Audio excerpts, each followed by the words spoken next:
Olá, meu nome é Rafael Prikladnik, eu sou professor da Escola Politécnica da PUC do Rio Grande do Sul e também diretor do Tecnopuc, Parque Científico e Tecnológico aqui da universidade.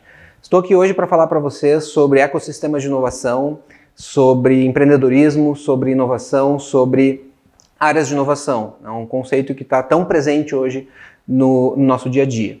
Aqui no Tecnopuc, em Porto Alegre, nós temos um grande ecossistema de inovação que foi criado em agosto de 2003, então mais de 16 anos atrás, e temos hoje em torno de 170 organizações, sendo 90 delas startups, e um complexo que reúne mais de 7.000 pessoas, 7.200 para ser mais preciso, numa área de 90 mil metros quadrados distribuídas em 3 sites. A área da saúde, o Tecnopuc no site de Porto Alegre e em Viamão, na área de um antigo seminário dos Irmãos Maristas. O Tecnopuc, como ecossistema de inovação, ele tem como missão ajudar a universidade a transformar conhecimento em desenvolvimento, a partir de uma série de ações de conexão com a academia, de conexão com o mercado, de conexão com a sociedade, de conexão em parceria com o governo, num trabalho realmente em quádrupla hélice, como nós dizemos, né, envolvendo então esses 4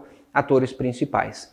Isso que nós fazemos hoje no Tecnopuc, ele remete à origem de como tudo começou. Então, se nós pensarmos na história, na evolução destas áreas, desses ecossistemas de inovação, nós podemos fazer referência, por exemplo, a como o mundo entendia poder, entendia riqueza, que era vinculado muito à produção primária, muito a comércio. Isso lá, séculos anteriores, antes do século XVIII, e depois veio a Revolução Industrial. Nessa época, na Revolução Industrial, nós começamos a ter o poder e riqueza concentrado nas grandes áreas industriais, muitas vezes delimitadas nas grandes cidades. Isso vigorou por século XVIII e século XIX.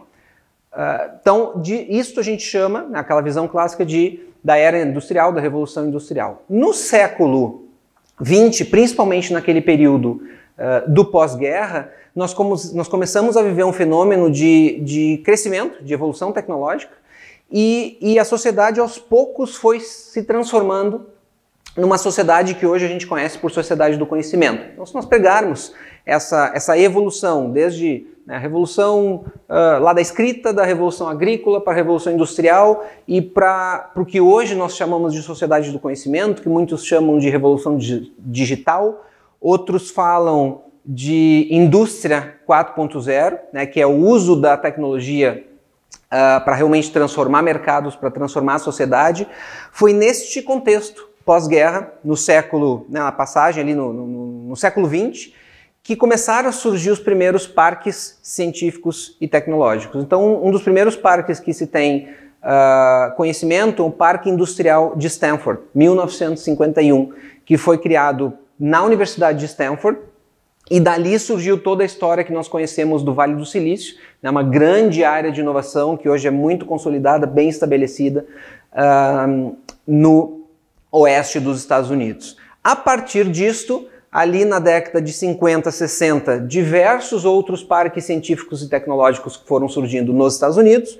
Década de 70 e 80 começaram a surgir os parques tecnológicos na Europa e na Ásia. E ali no início do século XXI, este movimento de parques científicos e tecnológicos começaram a surgir também na América Latina. Então, o nosso contexto de desenvolvimento dessas áreas, ele é recente comparado com o resto do mundo, ele é bem recente, mas ele é bastante intenso.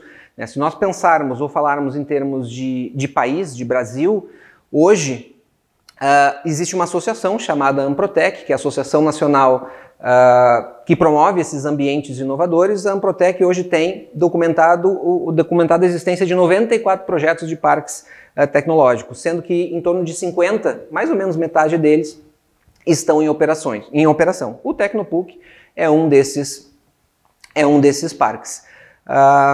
E o que caracteriza esses ambientes? Esses ambientes se caracterizam por um conjunto de ativos. Eu tenho conhecimento, eu tenho área física, eu tenho gestão, eu tenho networking, eu tenho relacionamento, eu tenho construção colaborativa, eu tenho um conjunto de elementos que faz com que ecossistemas de inovação, ambientes como esse, sejam muito mais do que, por exemplo, áreas físicas ocupadas por empresas que vão se desenvolver.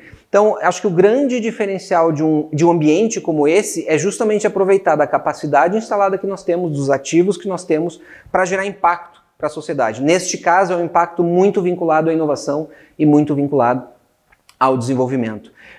Existe uma característica muito forte desses ambientes, aí eu pego como exemplo o nosso Tecnopuc, que é uma conexão que nós temos, oportunidade de conectar todo o trabalho que se faz no Tecnopuc com o trabalho da academia. E aí, quando eu falo de academia, eu posso falar de universidade ou eu posso ir mais além. Eu posso trabalhar, por exemplo, as escolas, ensino médio.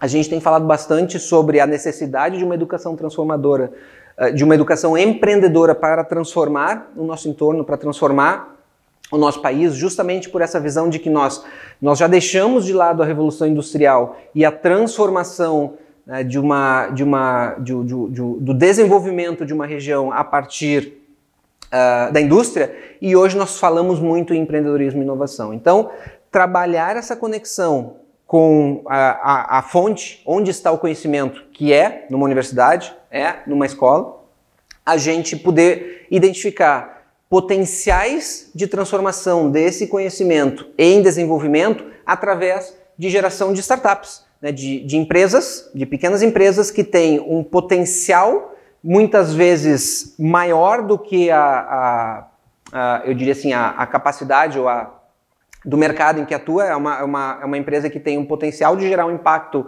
num tempo muito curto, e essa startup geralmente ela tem um período, ela se desenvolve, ela pode transformar aquele conhecimento em impacto para a sociedade, e isso nós fazemos nesses ecossistemas de inovação. A gente busca fazer isso, isso é o motor do desenvolvimento desses ambientes. Então, para fazer isso, nós temos que trabalhar de duas formas, que eu diria. Uma forma é o que eu chamo da indução. Nós temos que induzir, identificar onde estão essas oportunidades, como é que nós identificamos alunos, professores, pesquisadores, que têm boas ideias, que têm conhecimento, que têm potencial de transformar este conhecimento em desenvolvimento. E nós podemos, ou nós devemos, literalmente, trabalhar para que esses profissionais eles possam ter, em ambientes como esses, todo o apoio, desde o surgimento da ideia até transformar essa ideia num plano de negócio, amadurecer essa ideia para transformar numa empresa e esta empresa poder ser acelerada, poder ser desenvolvida dentro de um horizonte, dentro de um ciclo, que geralmente é um ciclo varia de 2 a 3 anos, e esta startup poder impactar o mercado. Então, dentro de ambientes como esse, ambientes de parques científicos e tecnológicos,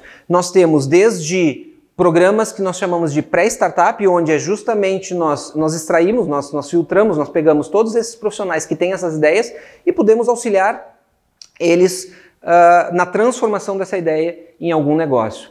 Depois nós temos programas de modelagem de negócio, evoluindo para programas de desenvolvimento. Então, aqui no Tecnopuc nós temos ciclos de desenvolvimento de 6 meses. São 6, não é 6 meses do período total, mas são ciclos de 6 meses. Isso pode levar até 6 ciclos de 6 meses, onde a empresa, a startup trabalha conosco em diversas frentes, em diversos estágios de maturidade do seu negócio, até que ela, em dando certo, pode escalar, pode ter impacto, não só municipal, não só estadual, não só nacional, mas com uma visão de impacto global, ou seja, é uma visão que o limite não é a fronteira do nosso país, e sim, hoje num mundo cada vez mais conectado, cada vez mais próximo, as empresas elas nascem com essa visão de impacto global. Então isso é um aspecto bastante importante dentro desse contexto de desenvolvimento de startup. E para onde nós estamos evoluindo?